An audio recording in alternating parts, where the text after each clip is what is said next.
आइए इस वीडियो में मुक्त पतन में जब दो वस्तुएं होती है तो उनसे जुड़ी एक समस्या को हल करते हैं। तो इस समस्या में दो पत्थर है, तो एक पत्थर को हमने 100 मीटर की ऊंचाई से छोड़ दिया है और एक दूसरे पत्थर को हमने नीचे से ज़मीन से 50 मीटर प्रति सेकंड के जो वेग है उससे ऊपर फेंका है।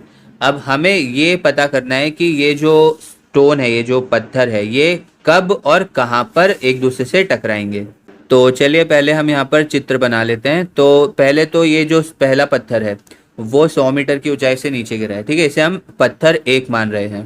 तो ये रहा पहला पत्थर और फिर जो दूसरा पत्थर है उसे हम 50 मीटर प्रति सेकंड के वेग से ऊपर फेंक रहे हैं। तो ये रहा दूसरा पत्थर। अब हमें ये पता लगाना है कि ये जो दोनों पत्थर है ये कब और कहाँ पर मिलेंगे, कब और कहाँ पर टकराएंगे एक दूसरे से। तो जब एक पत्थर नीचे गिरा है और एक पत्थर ऊपर फेंका गया है इस स्थिति में, तो ये कहीं ना कहीं इस जगह पर कहीं मिल सकते हैं। तो मान लेते हैं कि इस बिंदु पर ये दोनों टकराएंगे। अब ये बिंदु ज़मीन से कितना ऊपर है इसका हम पता लगाने की कोशिश करेंगे और ये कितने समय में टकराएंगे इसका भी हम पता लगाने की कोशिश करेंगे। ठीक है, तो कैसे करेंगे इसे? तो अब यहाँ पर ये जो स्थिति है ये एक नियत त्वरण या एक समान त्वरण की स्थिति है। यहाँ पर जो एक्सेलरेशन है वो कांस्टेंट है और परिणाम स्वरूप हम जो गति के 3 समीकरण हैं उनका उपयोग कर सकते हैं। तो चलिए देखते हैं कि हम किन समीकरणों का उपयोग करके एच और टी की गणना कर पाएंगे। तो वैसे इस स्थिति में हमारे पास पत्थर 1 के लिए भी कुछ समीकरण होगा और पत्थर 2 जो है उसके लिए भी समीकरण होगा। अब चलिए हम पहले पत्थर के लिए क्या क्या चीज़ें दी गई है उसको लिख लेते हैं यहाँ पर।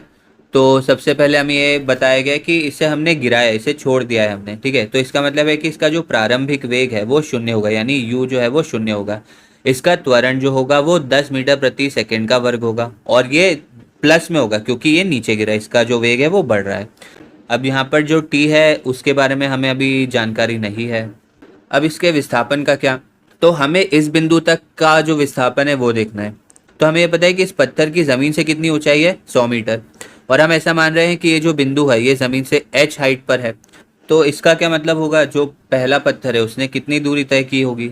तो t समय के बाद जब ये पत्थर इस बिंदु पर आ गया है तो इसका विस्थापन होगा 100 मीटर माइनस h।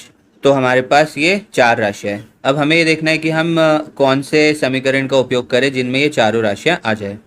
और यहाँ पर हमें v यानी अंतिम वेग के बारे में अभी ज़्यादा जानकारी नहीं है तो हम अभी उसे भूल जाते हैं। तो चलिए देखते हैं। तो हम पहले समीकरण का उपयोग नहीं करेंगे क्योंकि इसमें v है और हमारे पास यहाँ पर v नहीं है। हम तीसरे समीकरण का भी उपयोग नहीं कर सकते क्योंकि इसमें भी v है। तो इसका मतलब है कि हमें दूसरे समीकरण का उपयोग करना होगा क्योंकि इसमें s भी है, u भी है, t भी है और a भी है। तो चलिए ये मान यहाँ पर रख देते हैं। तो s जो है वो 100 मीटर माइनस h है बराबर, अब यहाँ पर जो u है वो 0 है तो ut 0 हो जाएगा। तो इसके बाद 1/2 गुणा a है 10 मीटर प्रति सेकंड का वर्ग गुणा t का वर्ग। और जब हम इसे थोड़ा सरल बनाएंगे तो हमें मिलेगा 100 मीटर माइनस h बराबर 5 मीटर प्रति सेकंड का वर्ग गुणा t का वर्ग। अब यहाँ पर परेशानी ये है कि हमारे पास एक ही समीकरण है और हमारे पास दो ऐसी राशियाँ हैं जिनका मान हमें नहीं पता। हमें h का मान भी नहीं पता, हमें t का मान भी नहीं पता। तो अब क्या करेंगे? तो एक काम करते हैं, अब हम जो दूसरा पत्थर है उसके लिए कोई समीकरण ज्ञात करने का प्रयास करते हैं। तो यहाँ पर ये जो u है इसका प्रारंभिक वेग है वो है 50 मीटर प्रति सेकंड और यहाँ पर त्वरण तो 10 मीटर प्रति सेकंड का वर्ग ही होगा, लेकिन उसके चिन्ह का क्या? तो अब देखिए जो पत्थर है उसे ऊपर फेंका जा रहा है यानी उसका जो वेग है वो घट रहा होगा, यानी इसका त्वरण जो होगा उसे हम ऋणात्मक मानेंगे।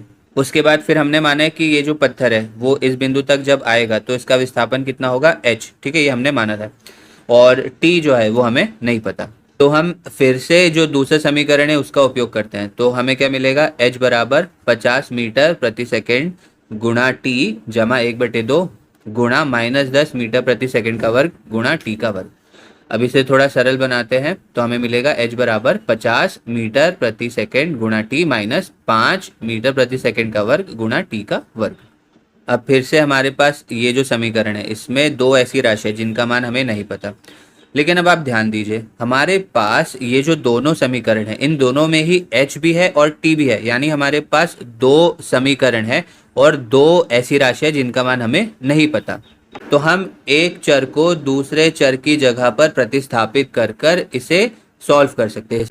उदाहरण के लिए शायद हम इस समीकरण का उपयोग करके यहाँ से t जो है इसकी गणना करें और t का जो मान है उसे इस समीकरण में प्रतिस्थापित कर दें, या फिर हम एक समीकरण से h क्या है उसे ज्ञात करें और उसे दूसरे में प्रतिस्थापित कर दें। तो हम यहाँ पर एक काम करते हैं, हमें यहाँ पर पहले से h का मान पता है, तो हम यही जो मान है h का उसे ये जो पहला समीकरण है उसमें रख देते हैं। देखिए हमें क्या मिलेगा, 100 मीटर माइनस, अब h की जगह क्या, तो h की जगह आएगा 50 मीटर प्रति सेकंड गुणा टी माइनस 5 मीटर प्रति सेकंड का वर्ग गुणा टी का वर्ग, ये पूरा जो है ये ब्रैकेट में, बराबर इधर क्या बचा 5 मीटर प्रति सेकंड का वर्ग गुणा टी का वर्ग। अब आप वीडियो को रोकिए और खुद से इसे हल करने का प्रयास कीजिए। तो चलिए इसे साथ में करते हैं। तो 100 मीटर 100 मीटर माइनस, अब 50 मीटर प्रति सेकंड गुणा टी, अब ये प्लस में था इसलिए माइनस हो गया, और अब ये जो है ये माइनस में था तो ये प्लस हो जाएगा, तो जमा 5 मीटर प्रति सेकंड का वर्ग गुणा टी का वर्ग बराबर 5 मीटर प्रति सेकंड का वर्ग गुणा टी का वर्ग। अब आप ध्यान से देखिए यहाँ पर ये जो 5 मीटर प्रति सेकंड का वर्ग गुणा टी का वर्ग है उसे हम इस 5 मीटर प्रति सेकंड के वर्ग गुणा टी के वर्ग से काट सकते हैं, तो हमने ये दोनों को काट दिया। तो अब इससे ये जो समीकरण है काफ़ी आसान हो गया है। तो हमें क्या मिलेगा, 100 मीटर माइनस 50 मीटर प्रति सेकंड गुणा टी बराबर 0। तो ये हो जाएगा 100 मीटर बराबर 50 मीटर प्रति सेकंड गुणा टी।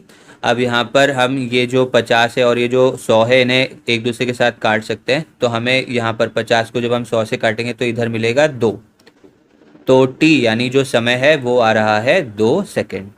अब हमें t तो मिल गया, अब हमें h निकालना है। तो हमें ये जो दोनों समीकरण है इन दोनों में से किसी एक में t का मान रखना है जिससे हमें h का मान मिल जाएगा। तो आप फिर से वीडियो को रोककर इसे खुद से करने का प्रयास कीजिए। तो जब आप इसे पूरा हल करेंगे तो आपको h का जो मान मिलेगा वो मिलेगा 80 मीटर 80 मीटर, और हमारा काम समाप्त।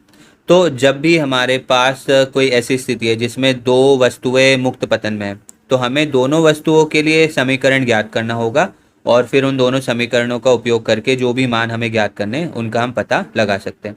चलिए मिलते हैं अब अगले वीडियो में।